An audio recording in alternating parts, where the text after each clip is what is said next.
Ah, it's hot in here. This is a bad idea. Ow, hit my head.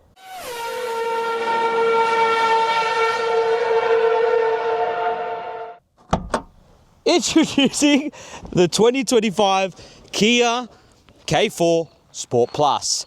This car replaces the outgoing Cerato. It's bigger, it's bolder, it's got more tech, and it's got a higher price tag. So, where does it sit? Well, unfortunately, it sits amongst its corporate cousin, the Hyundai i30. So the question is, with all this bigness, can you justify its price tag, and does it outshine its cousin and the competition? Well, my name is Salvatore, and this is the Motor Marvel. Don't forget to like and subscribe, and today we're going to find out, is bigger better?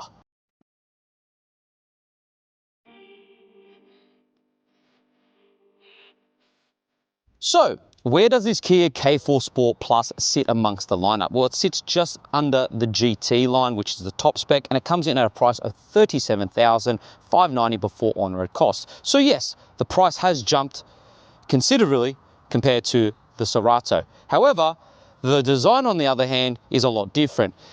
And to be fair, guys, I am very much a fan of this, and then there's a part of it that I'm not, and you'll see that a little bit later, because I'm going to take you on a journey in terms of the design of this Kia K4, starting with the front, because the front's very, very angular, very nice. You've got these LED front headlights that look like saber tooths, and then you've got this, you know, kind of sporty front bumper. I also love this paint. It's called Honeydew. It's like a pastel green, and then you've got 17-inch alloy wheels. Right. Now you come to the rear, and you've got this sloping roof line that makes it a bit more sportier. You've got these aggressive rear wheel arches. You've got LED rear tail lights that match the same design as the front. And then you've got this reverse light here that makes it feel like a Formula One car. So it's all great, but it all goes horribly wrong very soon. This. Honestly, what the hell? The rest of the car is perfect except for this door up to here and this window kind of thingy-majibby, because I don't know what this is. I don't know what happened here. What I think happened is the guy who was designing the front to here wanted a sedan, and the guy who was designing the rear up to here wanted a coupe. They had a massive argument. They left the rest of the design to an intern. The intern went, I don't know what to do, and went into the parts department and chose the Veloster door handle, right, from a Hyundai Veloster, slapped that on there, came up with some weird window design and went, there you go. And the only reason it got approved is this. They were showing this to the head Kia honchos, going the front, the side, and they went, oh, look, there's a bird. They distracted him, and then they showed him the rear, and they went, oh, yep, tick, because this is so damn odd. The whole design from certain angles looks perfect. This here makes me go, why? It's just a complete, utter abomination to the design. Let me know in the comments, would this stop you from purchasing the car, or do you like this oddness? So what do you get under the hood? Well, you get a very reliable and dependable 2-litre 4-cylinder petrol motor that makes 112 kilowatts, 192 newton meters of torque, sends all that power through a 6-speed automatic transmission and front-wheel drive. Now, it might not be the most exciting engine in the world, but it's low-strung, meaning it will last the test of time and it won't break. And I really do commend Kia using this engine, because they've been using it for a very, very long time.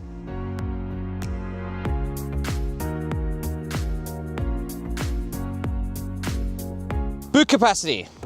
Well, it's not electronically operated, which is a bit of a shame, but it's not heavy, like the bonnet.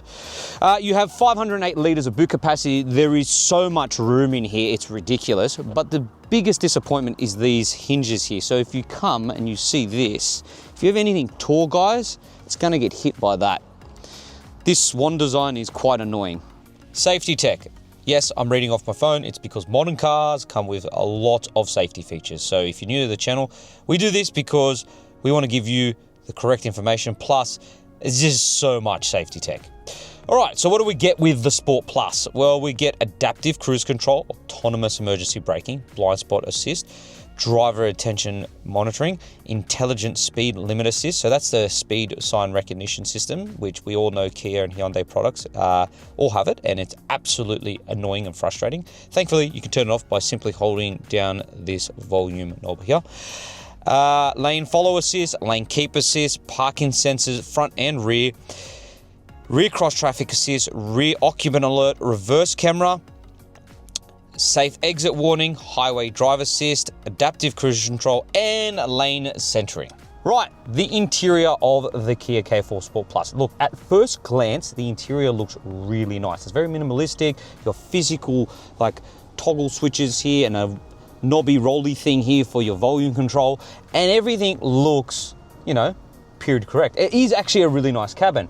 However, when you get up close and you start feeling things, it kind of all goes downhill. Look, this is a big disappointment. I expect a bit more from Kia. I'm sorry.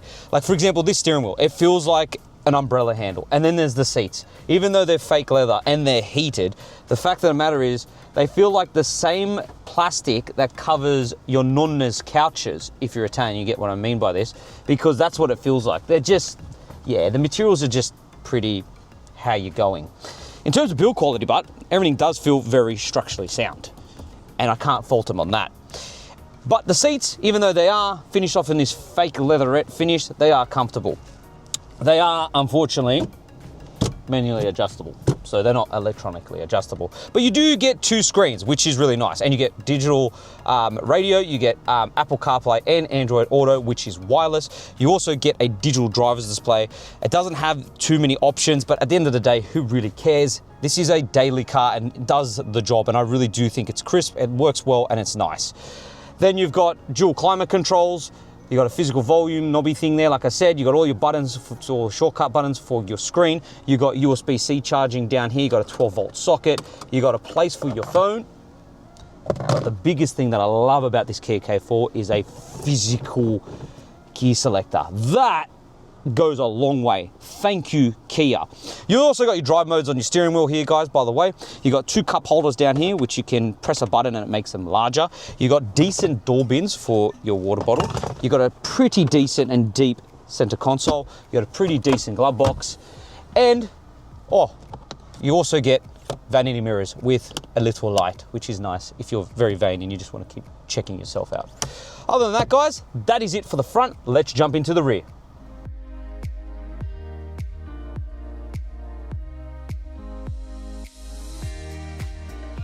Second row, and to be fair, it's quite good back here. Honestly, this seat's in my driving position and I have plenty of room to stretch out underneath the seat in front, plenty of knee room and plenty of headroom.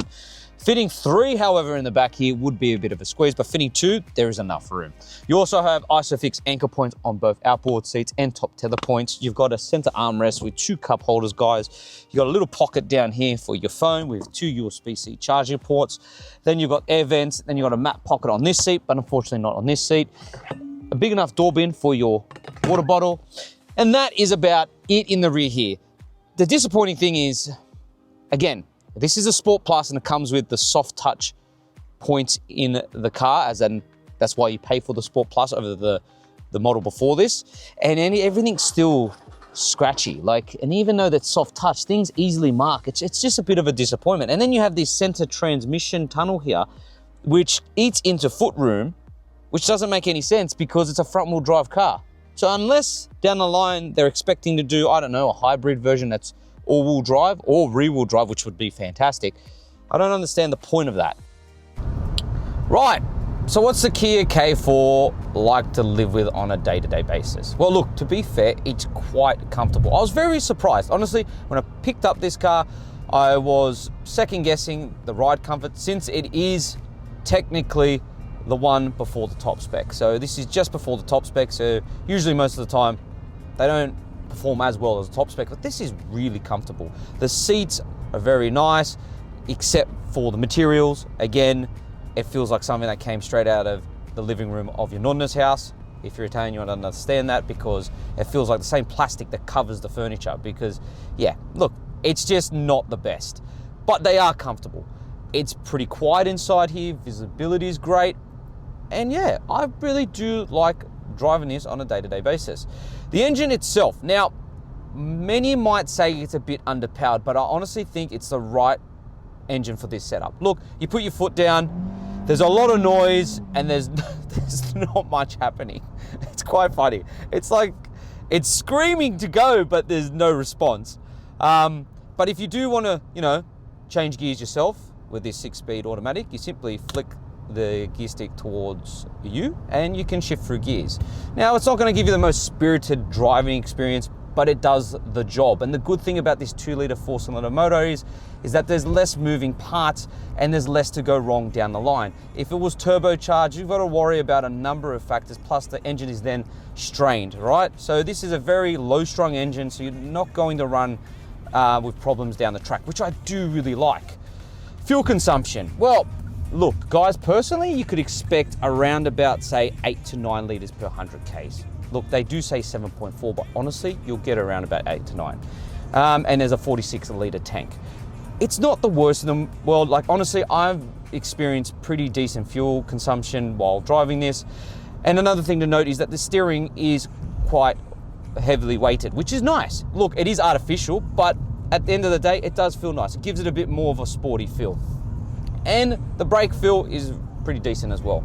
All in all, guys, this whole package really suits this car. And I honestly love the fact that it becomes a very usable and very easy to drive car day to day. And it kind of, you know, throws away all the other downfalls about the car, like how we've spoken about the design and the materials used through the cabin. The driving experience kind of gives it a bit more uplift and makes it, you know, worth considering, forgetting about all these other minuscule and annoyances that some might think, oh, I might not buy the car. So yeah, all in all, it's Kia. Fantastic job on the ride and the driving experience, because I really do like this K4 day to day.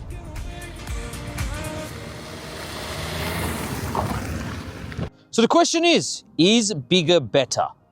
And yes, it is. Like, I know this is a bigger car and it's got a bigger price tag, but it's justified for what you get. It's honestly such a good car to live with day to day. And I know it has some odd design elements and scratchy plastics, but that's about it. Other than that, everything else about this car is pretty brilliant. But sitting amongst its corporate cousin, the i30, I don't think Kia is just there yet, because the i30 is a brilliant car. However, amongst the rest of the competition, yes, I would choose the Kia K4 any day of the week. If you put this up against the Toyota Corolla, the Mazda 3, and even the Honda Civic, this is a much more desirable car. It's better looking, excluding that side part, and the interior looks the part. Other than that, guys, please don't forget to like and subscribe and hit that bell icon so you don't miss another time we make an upload like this. And I'll catch you on the next review we do. Bye.